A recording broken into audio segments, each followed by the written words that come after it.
Une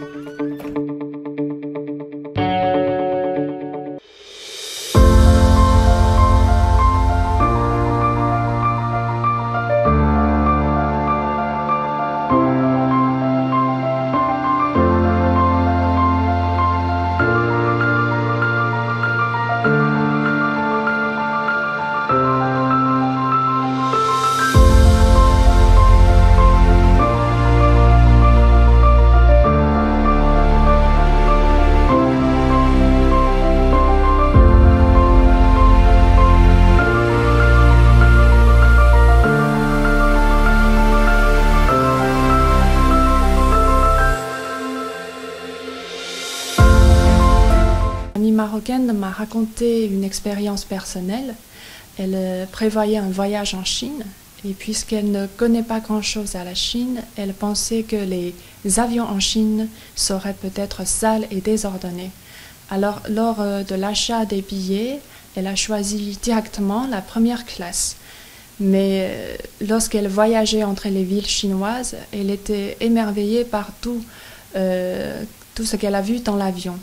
C'est-à-dire la décoration était neuve, l'équipage était très bien formé et puis tout ce qu'elle a vu en Chine a témoigné son point de vue, c'est-à-dire la Chine est en train de devenir un pays moderne. En fait, la voie de la modernisation de la Chine a commencé il y a 70 ans. À cette époque, la Chine était très pauvre. On appelle les allumettes les clous, les allumettes et clous étrangers. Et en Chine, on ne pouvait pas fabriquer ni l'avion, ni voiture, ni tracteur. Mais après 70 ans de travail acharné, la Chine a réalisé des accomplissements majeurs dans le développement économique. Elle a construit le plus grand réseau ferroviaire et d'autoroutes de grande vitesse au monde, couvrant 95% des villes de plus de 1 million de personnes. Et elle a poursuivi son ouverture au monde.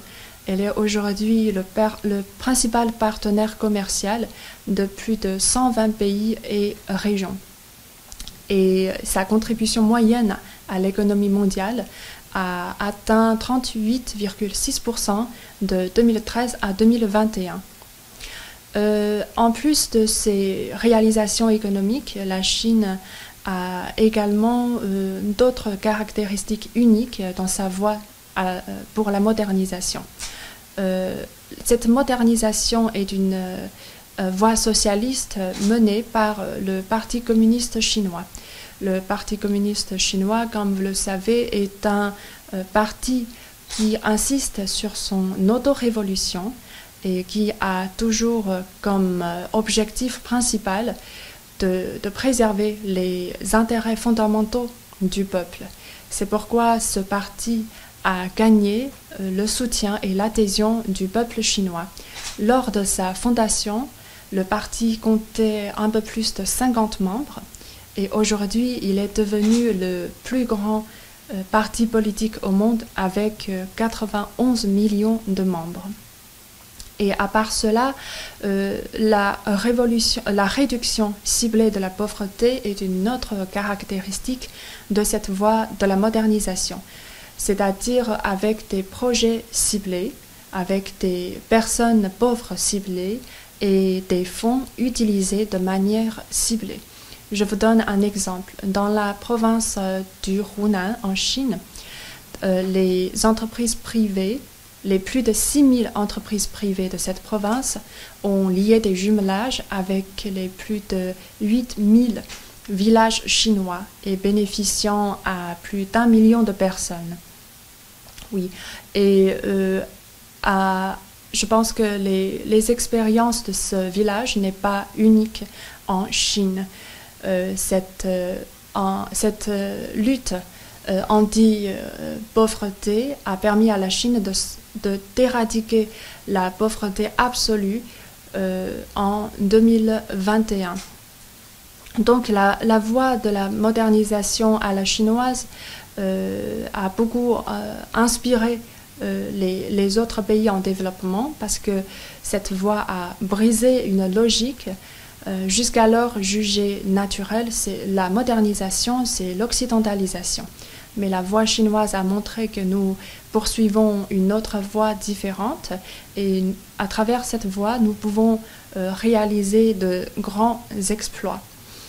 Pour vous faire connaître plus profondément la Chine, je vais vous raconter quelques petites histoires. La modernisation à la chinoise est une modernisation avec une très grande population. Vous savez, maintenant au monde, il y a pas plus de 30 pays qui ont réalisé la modernisation et couvrant la population qui ne dépasse pas 1 milliard.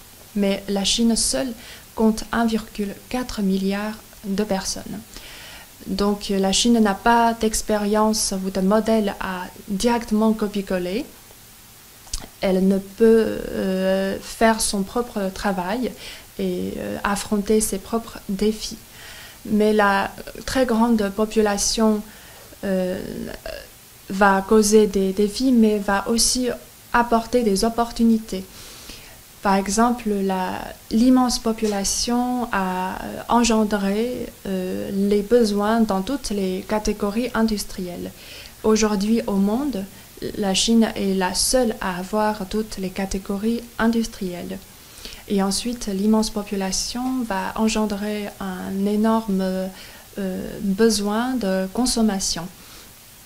Lors de la 5e exposition internationale d'importation de la Chine, les plus de 2800 entreprises de plus de 127 pays et régions y ont participé et ont réalisé un chiffre d'affaires pour l'année de plus de 73 milliards de dollars américains. Et il y a une entreprise néo-zélandaise qui a lancé à cette exposition un nouveau produit laitier et le premier lot de produits a été très vite réservé sur les plateformes Internet en Chine. Et dans l'avenir, la Chine va pousser de plus en plus de gens à augmenter leurs revenus. Et je crois que ce immense marché va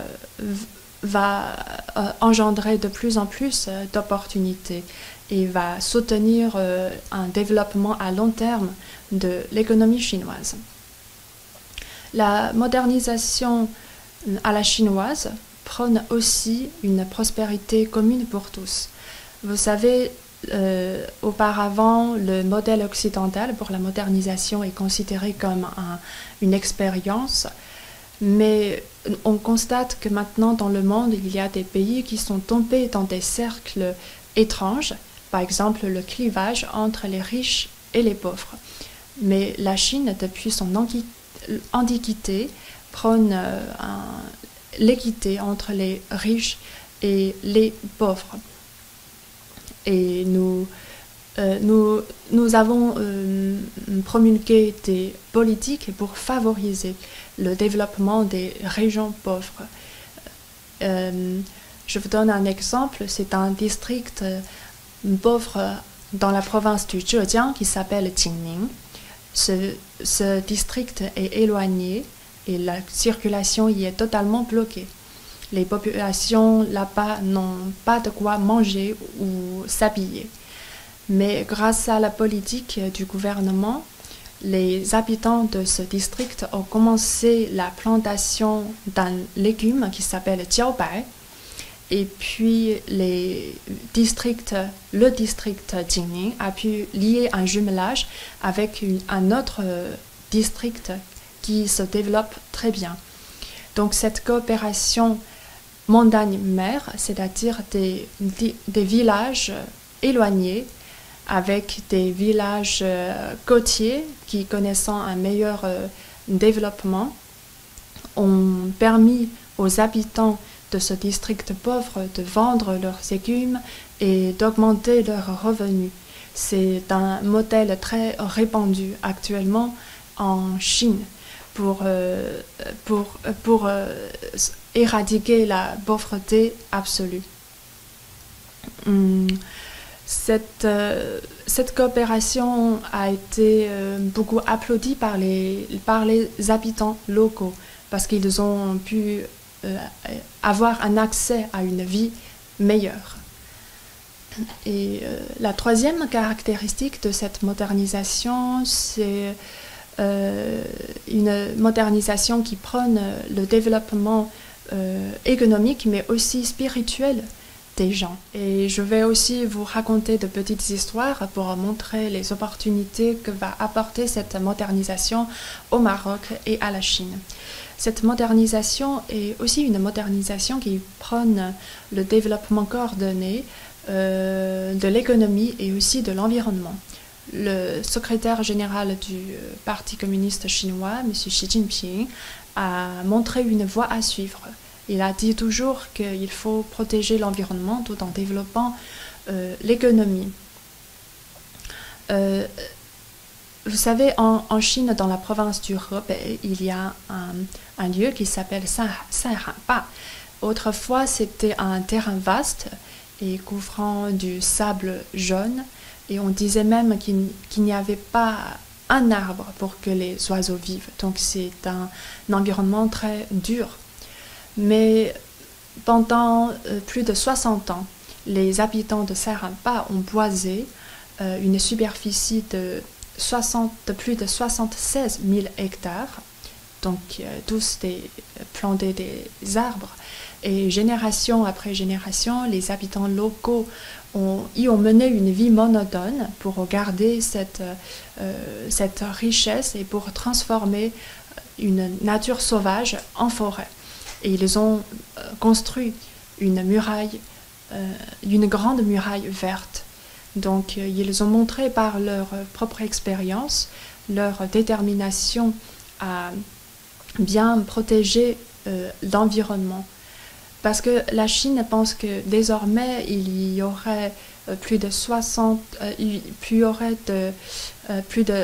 6 milliards de personnes qui poursuivent la voie vers la modernisation. Donc on doit abandonner une vieille logique de construction et puis une destruction et puis reconstruction. Il faut notamment mettre les efforts dans la construction de l'écologie pour soutenir un développement commun pour les pays du monde. C'est le premier point. Et le deuxième point, c'est que la Chine, dans sa modernisation, poursuit toujours une voie de développement pacifique. La Chine est devenue la deuxième économie du monde en 2010. Et à cette époque, des gens se posent des questions. Est-ce que la Chine va tomber dans le piège de Thucydide? En 2011 et en 2018, la Chine a respectivement publié des livres blancs sur le développement pacifique, exprimant que le choix d'une voie pacifique s'inscrit dans la tradition et la culture chinoise, correspond à la tendance de l'époque et aussi et surtout correspond aux intérêts fondamentaux du peuple chinois. Et la Chine a toujours pratiqué cet esprit dans ses échanges avec les pays du monde. Par exemple, la Chine a toujours poursuivre le concept de l'amitié, de sincérité avec ses pays voisins. Elle est aujourd'hui le plus grand partenaire commercial de la plupart des pays voisins de la Chine. Et aussi, la Chine a beaucoup aidé les pays en développement dans son propre développement.